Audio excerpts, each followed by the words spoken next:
Our show tonight features the music of a Southern rock band that rose to prominence in 1973, epitomizing regional pride.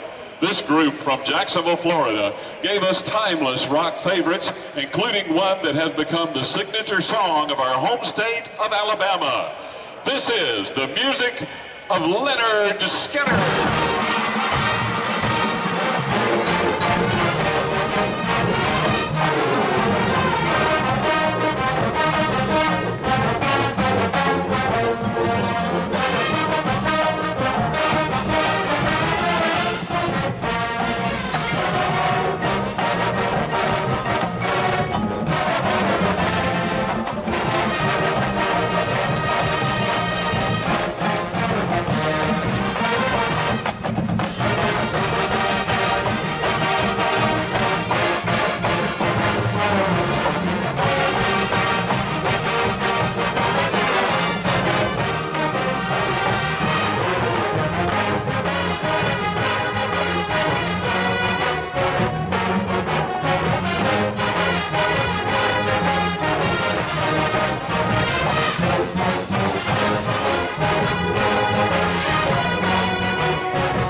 Next, we feature the music of another Southern rock group.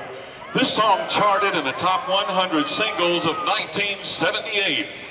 Here is Stillwater's Mindbender.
We close our Southern rock show tonight with the Allman Brothers smash Ramblin' Man and Whippin' Post.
Ladies and gentlemen, the sound of the sound!